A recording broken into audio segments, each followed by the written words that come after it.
January 24th, 1973. A cold wind swept through the streets of Nicosia as Hussein al-Bashir climbed the stairs to his second-floor room at the Hotel Olympia. At 33 years old, the Jordanian had survived multiple Israeli assassination attempts, built a network of Palestinian operatives across the Mediterranean, and maintained connections with Soviet intelligence officers who valued his position in Cyprus. He believed the divided island was neutral territory, a place where even hostile intelligence services observed certain boundaries. He was wrong. Within minutes, an explosion would tear through his room with such precision that it would kill him instantly while leaving the rest of the hotel standing, and the Israeli government would spend the next 5 decades neither confirming nor denying what had occurred. The Hotel Olympia stood in the heart of Nicosia, its modest facade hosting businessmen, diplomats, and intelligence officers who moved through the city with practiced discretion. January rain had left the streets slick, and the evening air carried the damp chill that settled over Cyprus during winter months. Inside, the hotel operated with the quiet efficiency of an establishment accustomed to guests who preferred anonymity. The lobby desk clerk processed check-ins without asking questions, and the thin walls between rooms ensured that most residents kept their conversations muted. Hussein al-Bashir arrived at his room shortly after 9 in the evening, carrying a leather briefcase that contained documents related to his official position as a businessman for Palmyra Enterprises. His face was unremarkable, marked by the cautious expression of someone who had learned to measure every interaction, and his eyes moved constantly even in familiar surroundings. He had earned this vigilance. As the representative of Fatah in Cyprus and the suspected leader of Black September operations on the island, al-Bashir occupied a position that made him valuable to the Palestine Liberation Organization and dangerous to Israel. Cyprus in 1973 occupied a unique position in the geography of intelligence operations, its location at the eastern edge of the Mediterranean making it a natural crossroads for operatives moving between Europe, the Middle East, and North Africa. The island had been divided since 1963 following intercommunal violence between Greek and Turkish Cypriots, a situation that created jurisdictional ambiguities and opportunities for clandestine activity. Intelligence services from the United States, the Soviet Union, Britain, France, and several Arab nations maintained presences in Nicosia, operating under diplomatic cover or through front companies that facilitated surveillance, recruitment, and communication networks. The Americans monitored Soviet activities in the Eastern Mediterranean from facilities that officially did not exist. The Soviets cultivated relationships with Palestinian organizations that needed weapons, training, and political support. British intelligence maintained contacts developed during decades of colonial administration, while French services pursued interests that sometimes aligned with and sometimes contradicted their NATO partners. It was, in the assessment of professionals who worked there, a city where secrets were the primary commodity and discretion the only currency that mattered. The Palestinian presence in Cyprus had grown significantly following the 1967 Six-Day War, when Israel's military victory displaced hundreds of thousands of Palestinians and shattered Arab military confidence.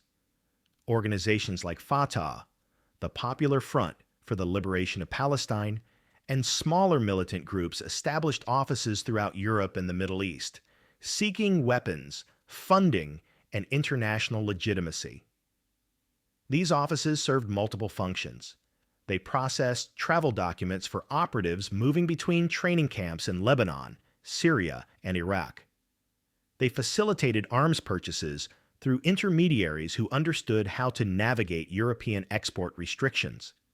They maintained communication with cells operating in refugee camps from Gaza to Beirut.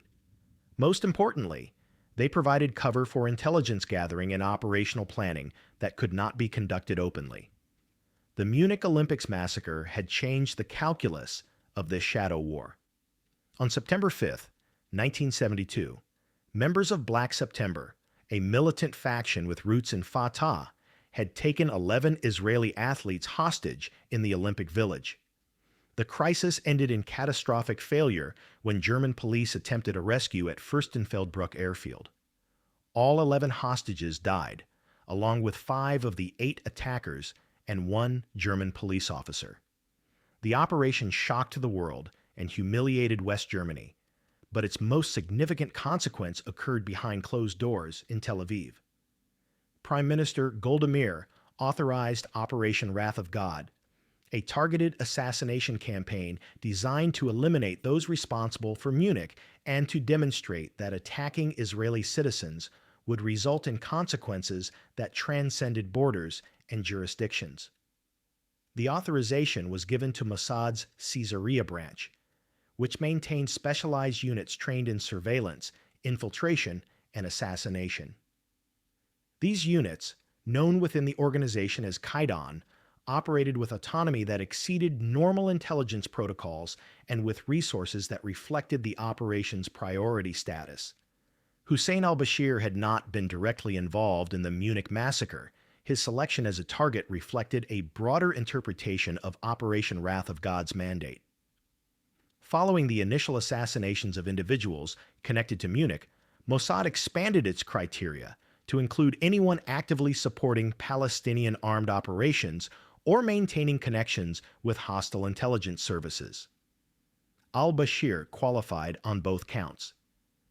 As Fatah's representative in Cyprus, he coordinated logistics for operatives traveling through the island. As a contact for the KGB, he facilitated Soviet support for Palestinian organizations, a relationship that Israeli intelligence considered particularly dangerous. The Soviets had been providing weapons to Palestinian groups since the late 1960s, including AK-47 assault rifles, rocket-propelled grenades, and explosives that appeared in attacks against Israeli targets.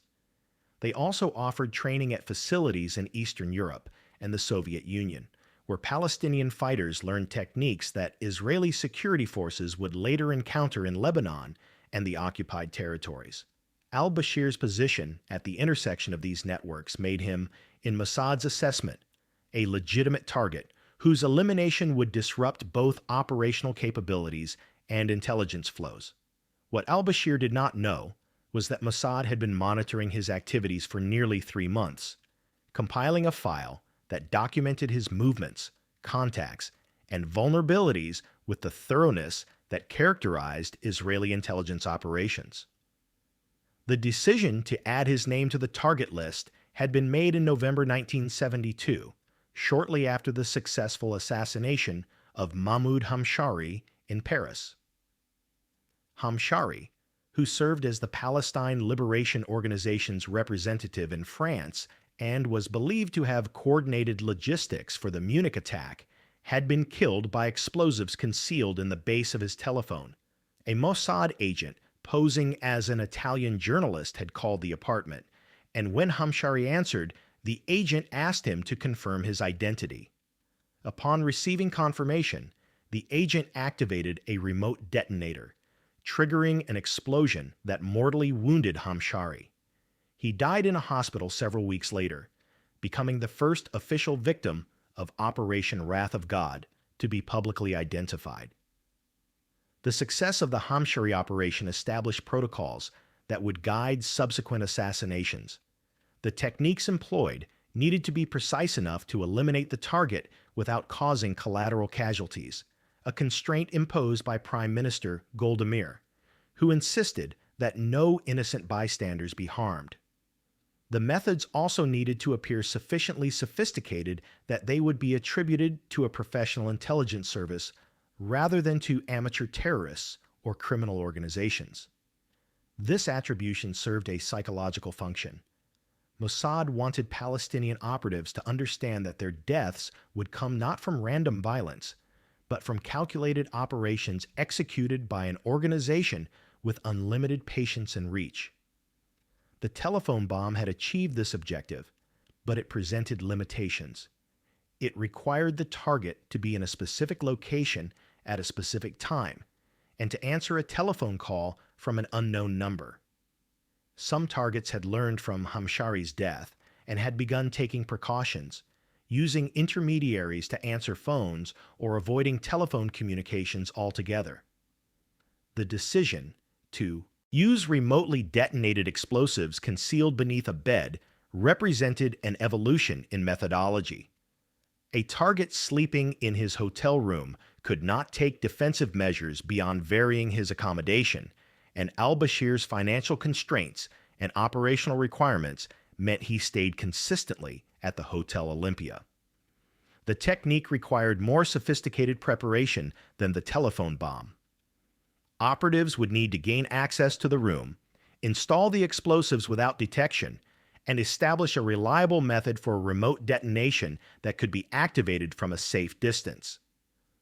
Mossad technicians in Tel Aviv had been developing such systems for several years, testing various configurations of plastic explosives, detonators, and remote activation mechanisms. The challenge was calibrating the explosive charge to ensure lethality while containing the blast to a single room. Too much explosive would destroy the hotel structure and kill guests in adjacent rooms, violating Mayor's directive. Too little might fail to kill the target, allowing him to provide authorities with descriptions of the perpetrators and evidence of their methods. By early January 1973, the technical preparations had been completed and a team assembled. The team consisted of 6 operatives, each selected for specific capabilities. 2 were electronic specialists who understood detonation systems and could troubleshoot technical failures under pressure. 2 were surveillance experts trained in establishing patterns of behavior and identifying vulnerabilities in target security. 1 was a lock specialist who could bypass hotel security systems and gain access to restricted areas without leaving evidence of entry. The 6th was the team leader, a veteran of previous Caesarea operations who had spent 2 decades conducting missions across Europe, the Middle East, and North Africa. His operational name, like those of his team members, would never appear in official records, and his identity would remain classified even within Mossad for decades after the operation concluded. The surveillance phase began in mid-January when 2 operatives arrived in Nicosia traveling on French and German passports that identified them as sales representatives for telecommunications companies. They checked into separate hotels, established cover routines that involved visiting local businesses and making contact with potential clients, and began systematic observation of al-Bashir's movements. They noted that he left the Hotel Olympia most mornings between 8 and 9, spent his days at the Palmyra Enterprises office near the city center, and returned to the hotel in the evening. He ate dinner at various restaurants, sometimes alone and sometimes with associates whose identities the surveillance team photographed and cataloged. He made no apparent effort to vary his route or detect surveillance, an oversight that suggested either confidence in his security or ignorance of the threat he faced.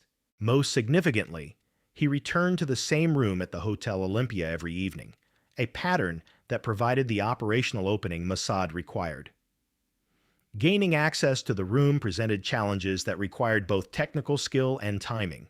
The Hotel Olympia used standard mechanical locks rather than electronic key systems, a vulnerability that simplified entry but required physical presence during a window when al-Bashir was absent and hotel staff would not be conducting cleaning or maintenance. The lock specialist arrived in Cyprus on January 20th, carrying tools concealed in a professional camera kit that attracted no attention during customs inspection. On the afternoon of January 22nd, while al-Bashir attended a meeting at the Fatah office, the specialist entered the hotel carrying a clipboard and wearing clothing that suggested maintenance staff. He proceeded to al-Bashir's room, picked the lock in under 30 seconds, and entered. The room was sparse, containing a single bed, a small desk, a chair, and a wardrobe. Personal items were minimal. Al-Bashir lived out of his suitcase, maintaining the mobility of someone who might need to relocate on short notice. The installation of the explosives required 20 minutes. 6 small charges, each containing approximately 150 grams of plastic explosive, were attached to the underside of the bed frame using adhesive mounts designed to leave no residue. The charges were connected by thin wires to a central detonator unit positioned at the head of the bed, where it would cause maximum damage to anyone lying on the mattress. The detonator was wired to a remote receiver tuned to a specific radio frequency that could be activated from up to 200 meters away.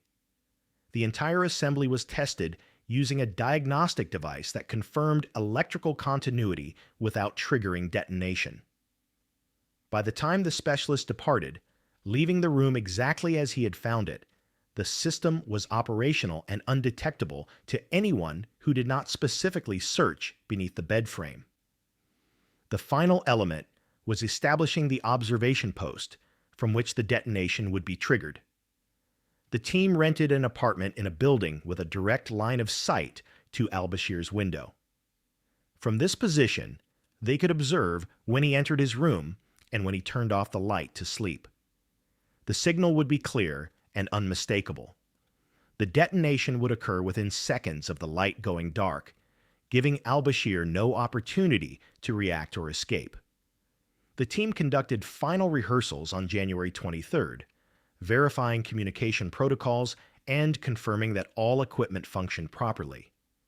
By the time they finished, every movement had been refined to mechanical precision, every contingency anticipated, every variable controlled.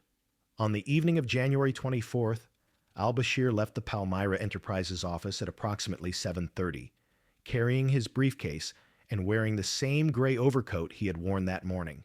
The surveillance team, positioned in a cafe across the street, noted his departure and transmitted a brief radio message to the observation post overlooking the Hotel Olympia. Al-Bashir walked 3 blocks to a restaurant frequented by Lebanese and Syrian businessmen, where he ate dinner alone while reading a newspaper. He ordered lamb with rice and drank Turkish coffee, behaviors consistent with his established pattern. The operatives watching from nearby tables observed nothing unusual in his demeanor. He appeared relaxed, occasionally glancing at other diners, but showing no signs of heightened alertness or concern. At 8:45, al-Bashir paid his bill and departed.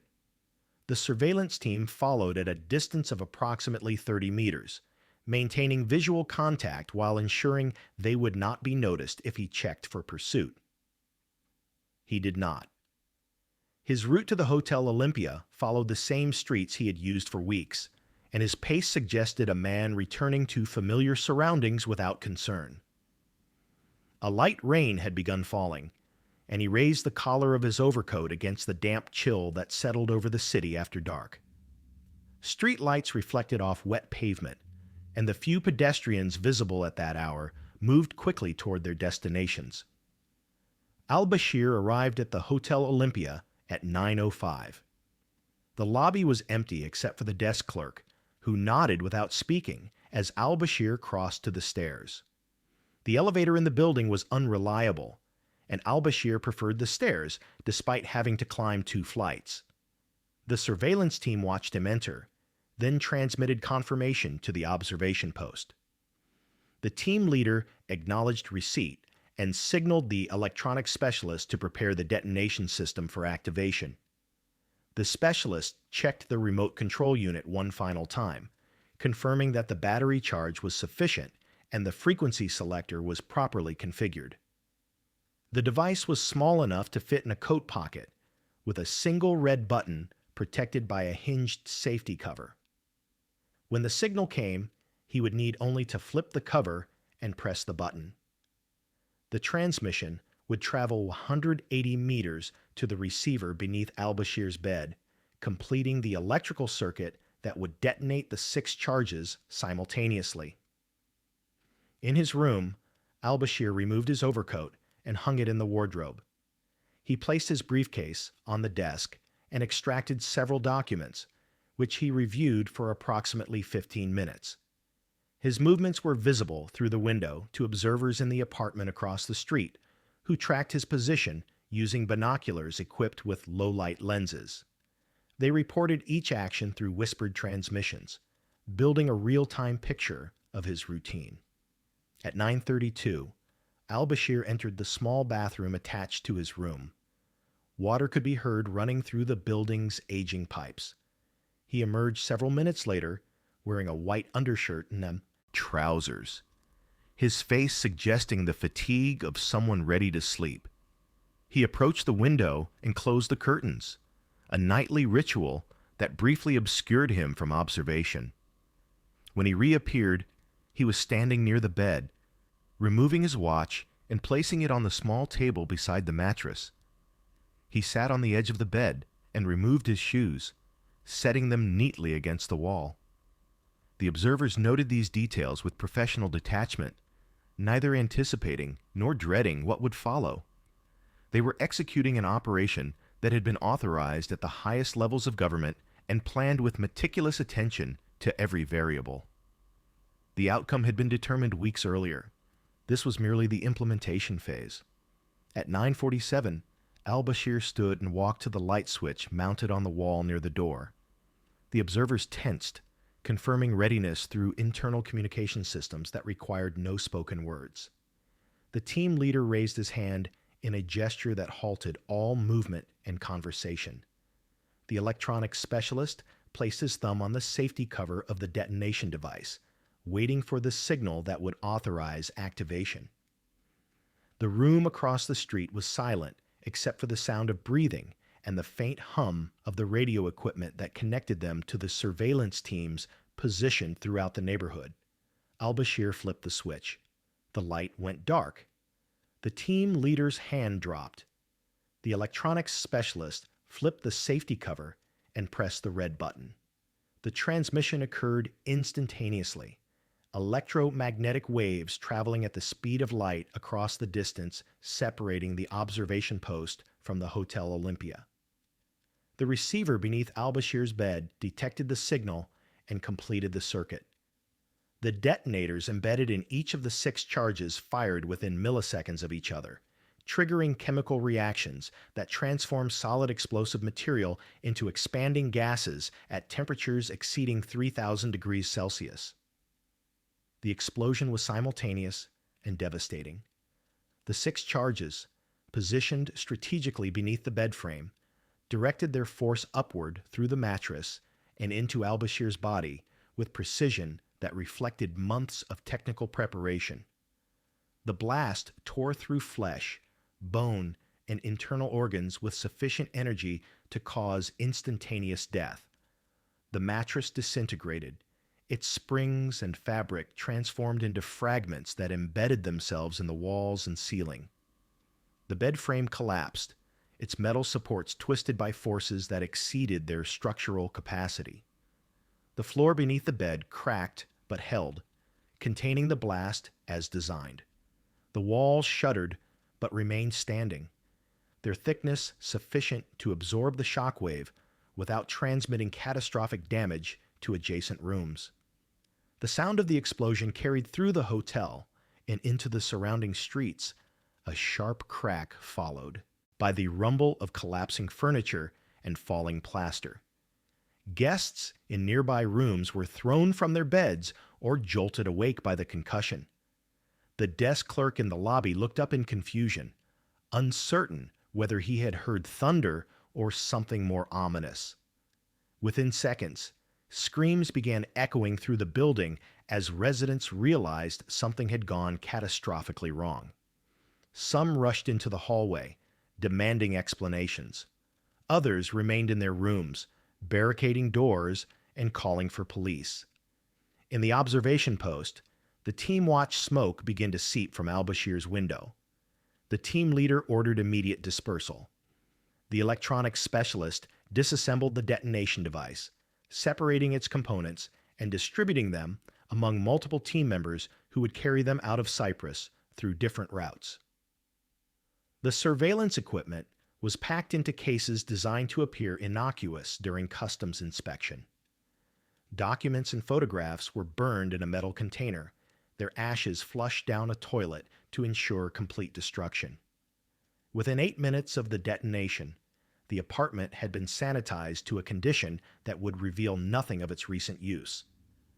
The team departed through separate exits, some leaving immediately and others waiting several minutes to avoid appearing coordinated. The surveillance teams, positioned near the Hotel Olympia, had already begun their withdrawal. They walked calmly away from the building, their pace suggesting curiosity rather than involvement. One pair headed toward the Turkish sector of the city, where they would cross into territory controlled by different authorities before proceeding to Famagusta for departure by ferry. Another pair drove to Larnaca, where a commercial flight to Athens would depart in 6 hours. The remaining operatives dispersed through Nicosia, checking into different hotels where they would remain until morning before leaving through separate routes. None carried documents or equipment that would connect them to the operation. None displayed signs of stress or urgency that might attract attention. They had executed similar extractions in Paris, Rome, and Athens, and they understood that survival depended on appearing ordinary during the critical hours following an assassination. By midnight, 5 of the 6 team members had departed Cyprus. The 6th, the team leader, remained in a hotel near the airport, waiting for a morning flight that would carry him to Frankfurt and eventually to Tel Aviv. He allowed himself no celebration, no satisfaction, no emotional response to the operation's success. There would be time for assessment later, when the full consequences became clear, and when Mossad leadership determined whether the benefits justified the risks.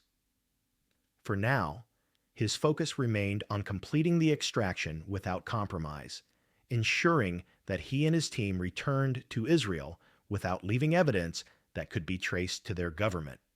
The entire operation, from al-Bashir's arrival at the Hotel Olympia to the team's dispersal throughout Cyprus, had taken less than 4 hours. Hotel staff discovered the destruction at approximately 10:15, when the manager arrived on the 2nd floor to investigate reports of an explosion. The door to al-Bashir's room hung at an angle, its frame cracked by the force of the blast. Inside, smoke obscured visibility, and the acrid smell of burned explosive material filled the corridor. The bed had been reduced to twisted metal and charred fabric, and the body of Hussein al-Bashir lay in pieces amid the debris. The manager retreated immediately and called the Nicosia police, who arrived within 20 minutes accompanied by fire services and medical personnel. The building was evacuated while investigators assessed whether structural damage posed risks of collapse.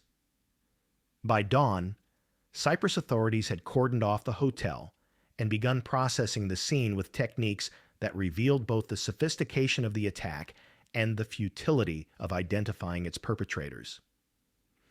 The investigation proceeded with thoroughness that reflected Cyprus's position as an intelligence crossroads where such incidents carried diplomatic implications. Forensic specialists recovered fragments of the detonation system, including portions of the remote receiver and wire connections that demonstrated professional construction. The explosive residue was analyzed and determined to be military-grade plastic explosive, not the improvised materials typically used by amateur bombers. The placement of the charges beneath the bed indicated knowledge of blast dynamics and access to technical expertise that exceeded the capabilities of most terrorist organizations. The remote detonation mechanism suggested that the assassins had maintained visual observation of the target, a conclusion supported by interviews with residents of buildings near the Hotel Olympia who reported seeing men with binoculars in apartment windows during the preceding days. The autopsy confirmed that al-Bashir had died instantaneously, his body subjected to forces that caused massive trauma incompatible with survival. The medical examiner noted that the precision of the attack, which had killed the target without causing casualties, in adjacent rooms, indicated careful calibration by individuals with expertise in explosive engineering. This detail appeared in the official report and was subsequently leaked to journalists who understood its implications. Professional intelligence services possess such capabilities. Amateur terrorists did not. Cyprus found itself in a diplomatically precarious position. The island maintained relationships with both Arab nations and Western powers, and taking a definitive stance on the assassination risked alienating one faction or the other. The government issued statements condemning the violence and promising a thorough investigation, but these pronouncements carried no commitment to identifying or prosecuting the perpetrators. Privately, Cypriot officials understood that the explosion bore the hallmarks of Israeli intelligence operations and that pursuing the matter aggressively would accomplish nothing beyond antagonizing Tel Aviv. No arrests were made. No suspects were publicly identified. The investigation remained officially open while quietly being allowed to languish in bureaucratic limbo. The Palestine Liberation Organization responded with immediate accusations that Israel had murdered al-Bashir in violation of international law and Cypriot sovereignty. Yasser Arafat delivered a eulogy in Beirut that characterized al-Bashir as a martyr who had been killed by Zionist aggression, and he vowed that his death would be avenged through actions that would demonstrate Palestinian resolve.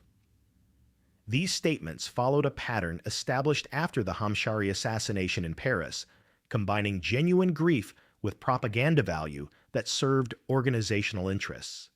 Within Palestinian circles, al-Bashir's death reinforced the perception that Israel could strike anywhere against anyone, a message that created both fear and determination among operatives who understood they might be targeted next. Israel maintained the silence that had become its standard response to such accusations.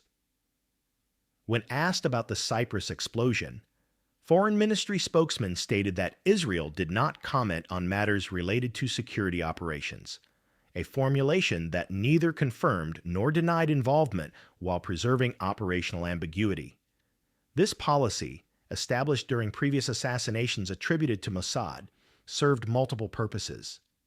It prevented diplomatic complications that would arise from official acknowledgement of extrajudicial killings on foreign soil. It maintained uncertainty among potential targets about which threats were genuine and which were speculation. It preserved Mossad's reputation for operational security, which depended on never revealing methods, personnel, or decision-making processes. Within the intelligence community, however, the operation's attribution was never in doubt. Western services that maintained liaison relationships with Mossad recognized the assassination as consistent with Operation Wrath of God, the campaign that had already claimed Mahmoud Hamshari and would continue for several more months. Time magazine reported the killing in its February 12, 1973 edition, describing how al-Bashir had been killed by a bomb concealed beneath his bed, and noting that the attack followed the pattern of Israeli reprisals for the Munich Olympics massacre. The article included details about the remote detonation mechanism and the precision of the explosive placement, information that could only have come from investigators or intelligence sources willing to speak anonymously to journalists. The story circulated through capitals from Washington to Moscow, adding to the mythology surrounding Mossad's capabilities and reinforcing the perception that Israel would pursue its enemies without regard for borders or diplomatic niceties. Al-Bashir was the third victim of Operation Wrath of God. He would not be the last. The campaign had begun in October 1972 with the assassination of Wael Zwider in Rome, a Palestinian intellectual shot 12 times in the lobby of his apartment building. Mahmoud Hamshari followed in December, killed by the telephone bomb that established the operational template for subsequent missions. Al-Bashir's death in January 1973 demonstrated Mossad's willingness to evolve its methods based on target vulnerabilities and operational requirements. The use of remotely detonated explosives beneath a bed represented a technical advancement that would be employed again, and the successful extraction of the team from Cyprus without detection suggested that Israeli intelligence had refined procedures for operating in hostile or neutral territories. These successes emboldened Mossad leadership to expand the campaign's scope and accelerate its timeline. The next target was Basil al-Kubaisi, a law professor at the American University of Beirut, whom Israeli intelligence believed coordinated arms logistics for Black September. On April 6, 1973, al-Kubaisi finished dinner at the Café de la Paix in Paris and was walking toward his hotel at the Place de la Madeleine when two Mossad operatives approached from behind. They fired approximately 12 shots at close range, the bullets carefully grouped around his heart and head in a pattern that reflected professional training. Al-Kubaisi died on the pavement while pedestrians scattered in panic. The assassins disappeared into the Paris metro system, their escape facilitated by support teams that had established routes and safe houses throughout the city. French police investigated, but made no arrests, and the case remained officially unsolved despite widespread understanding that Israel was responsible. 5 days later, Zayed Mushassi, who had been appointed to replace al-Bashir as Fatah's representative in Cyprus, was killed in Athens. He had checked into a hotel room and retired for the evening, following the same pattern that had proven fatal for his predecessor. A bomb concealed beneath his bed detonated shortly after midnight, destroying the room and killing Mushassi instantly. The method was identical to the Cyprus operation, a deliberate repetition that sent an unambiguous message to Palestinian operatives throughout the Mediterranean. Replacing dead representatives would not provide protection. Mossad would simply kill the replacements using the same techniques that had succeeded previously. The campaign reached its operational peak in June when Mohamed Boudia, the Algerian-born director of Black September operations in France, was killed in Paris by a pressure-activated bomb placed beneath the driver's seat of his car. Boudia had been aware of the threat, varying his routines and using disguises to avoid surveillance, but Mossad had maintained patient observation until identifying a vulnerability. The bomb detonated when Boudia entered his vehicle on the morning of June 28th, killing him with explosive force augmented by heavy nuts and bolts that functioned as shrapnel. The attack occurred on a residential street, and the blast shattered windows in nearby buildings, but no bystanders were killed or seriously injured, maintaining Goldamir's directive that operations avoid civilian casualties. The succession of assassinations created an atmosphere of paranoia among Palestinian operatives who understood they had become targets in a war that respected no boundaries. Some began taking elaborate security precautions, varying their locations and traveling with bodyguards. Others went into hiding, ceasing communication with their organizations to avoid detection. The psychological impact exceeded the tactical results of removing specific individuals. Palestinian operations throughout Europe suffered disruption as operatives focused on survival rather than planning attacks against Israeli targets. This outcome suggested that Operation Wrath of God was achieving its strategic objectives, degrading enemy capabilities while demonstrating consequences for terrorism against Israeli citizens. The campaign's momentum ended abruptly in Lillehammer, Norway, on July 21, 1973. Acting on intelligence that Ali Hassan Salameh, the Black September operations chief believed to have orchestrated the Munich massacre, was living in the small Norwegian town, Mossad dispatched a team to execute the assassination. The operatives located their target outside a movie theater and shot him multiple times in front of witnesses, including his pregnant wife. The victim was not Salama. He was Ahmed Bouchiki, a Moroccan waiter with no connection to Palestinian organizations or terrorism. The mistaken identity was catastrophic, but the operational failure was worse. The escape plan collapsed when local police, responding to reports of the shooting, apprehended several Mossad agents attempting to flee the area. Their arrests led to interrogations that revealed details about Operation Wrath of God, connecting Mossad to the assassinations in Paris, Rome, Cyprus, and Athens that had occurred over the preceding months. The Norwegian trial exposed operational methods that Israeli intelligence had assumed would remain classified. European governments that had tolerated Mossad operations on their soil as an acceptable cost of maintaining intelligence relationships with Israel suddenly faced public pressure to respond to sovereignty violations. France and Italy, where multiple assassinations had occurred, demanded explanations from Israeli officials who offered none. The diplomatic fallout was significant, but ultimately contained. No government severed intelligence cooperation with Israel over the matter, and no extradition requests were honored for Mossad personnel identified during the Norwegian investigation. The affair did force Mossad to suspend Operation Wrath of God temporarily and to implement more rigorous operational security protocols for future missions, including enhanced surveillance procedures and stricter verification requirements before authorizing lethal action.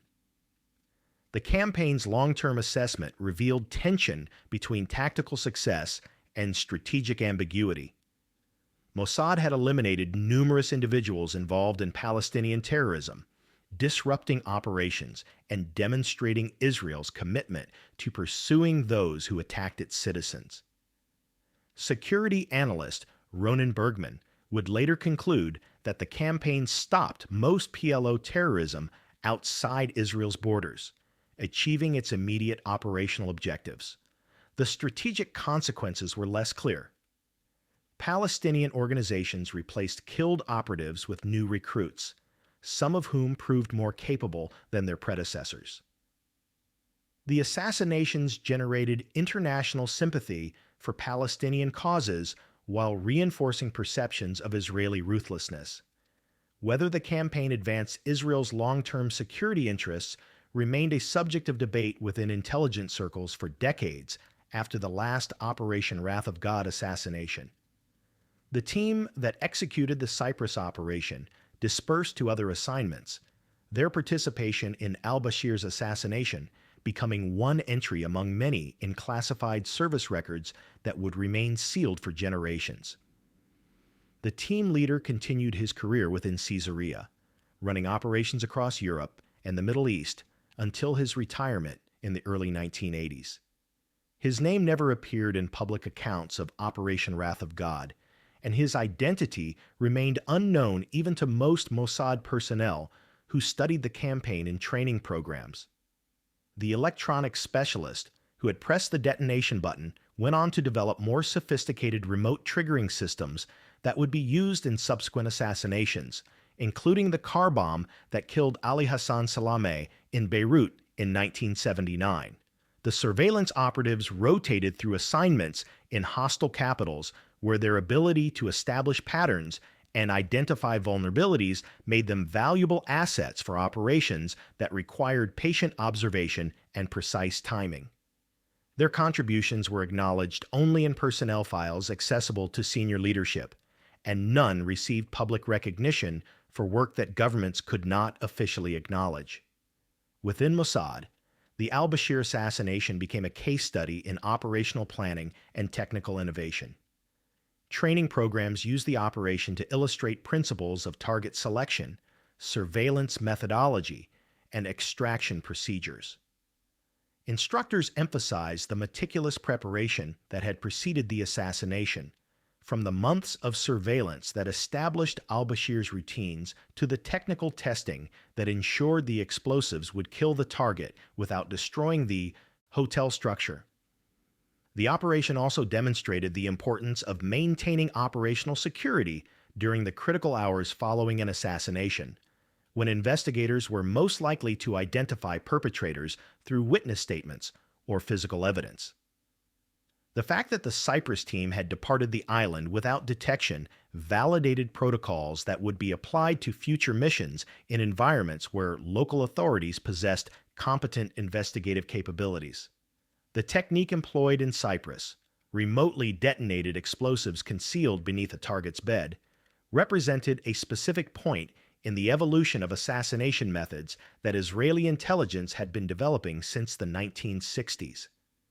Earlier operations had relied on shootings, stabbings, and other direct contact methods that required operatives to be physically present during the killing.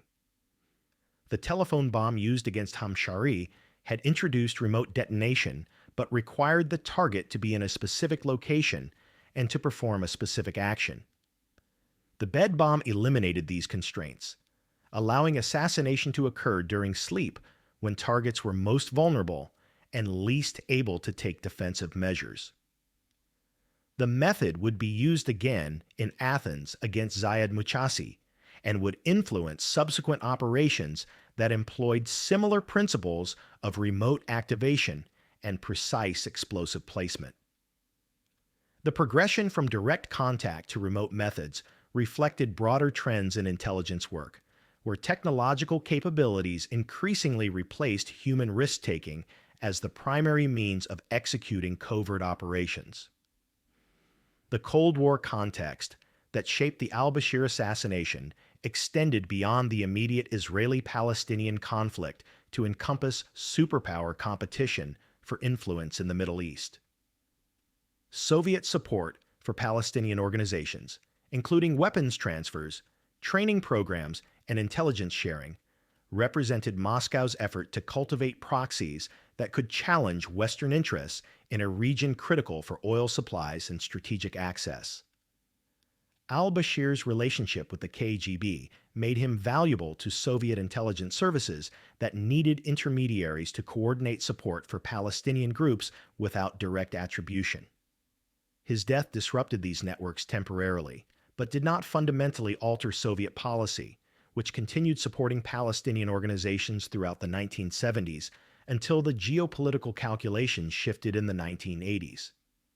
Israeli operations against targets like al-Bashir thus served dual purposes, eliminating immediate threats while signaling to Moscow that Israel would contest Soviet influence through whatever means proved necessary. For Palestinian organizations, the assassinations created operational challenges that persisted for years after Operation Wrath of God concluded. Representatives stationed in European cities understood they occupied positions that Israeli intelligence considered legitimate targets, and this awareness influenced recruitment patterns and operational security. Some organizations began rotating personnel more frequently to prevent Mossad from establishing surveillance patterns. Others moved operations to countries where Israeli intelligence had limited presence or where local governments actively protected Palestinian interests. The psychological impact of knowing that assassination could occur at any time, in any location, through methods that left no warning and no opportunity for defense, shaped the behavior of individuals who might otherwise have operated more openly. Whether this defensive posture actually reduced Palestinian terrorism, as Mossad intended, remained subject to debate among analysts who noted that attacks against Israeli targets continued throughout the 1970s despite the assassination campaign. The files documenting the al-Bashir operation remained in secure storage at Mossad headquarters, accessible only to personnel with appropriate clearances and legitimate operational needs. Occasionally, senior officers retrieved them for training purposes, using the case to illustrate planning methodologies and technical procedures that remained relevant decades after the assassination occurred. The documents included surveillance photographs, technical specifications for the explosive devices, communication transcripts, and after-action reports that analyzed what succeeded and what required improvement. New recruits studied these materials alongside other classified operations, learning lessons that could not be taught through theoretical instruction. The operation's significance lay not in its uniqueness, but in its demonstration of principles that applied to all covert actions: patient preparation, technical precision, operational security, and the willingness to accept risks that might result in failure or exposure. The shadow war between intelligence services continued long after Hussein al-Bashir's death, fought by operatives whose names would never appear in history books and whose actions would remain classified for decades. They worked in the spaces between official acknowledgement and public awareness, conducting operations that governments authorized but would never defend in international forums. The assassination in Cyprus was one episode among thousands, distinguished primarily by the documentation that survived and the analysis it generated among professionals who studied such matters. In the assessment of those who participated or observed from within the intelligence community, the operation succeeded because it achieved its objective without complications that would have forced governments to respond publicly. The best operations by this standard were those that eliminated targets, protected operatives, and disappeared into classified files where they could influence future planning without attracting attention that might constrain operational freedom. Now, we want to hear from you. Do you think intelligence agencies should be allowed to conduct assassinations in neutral countries when they believe national security is at stake? Does the threat posed by individuals like Hussein al-Bashir justify operations that violate sovereignty and international law? Or do such actions set dangerous precedents that undermine the rules governing behavior between nations? The Operation Wrath of God campaign continues to generate debate about the ethics and effectiveness of targeted killing as an instrument of state policy. Share your thoughts in the comments.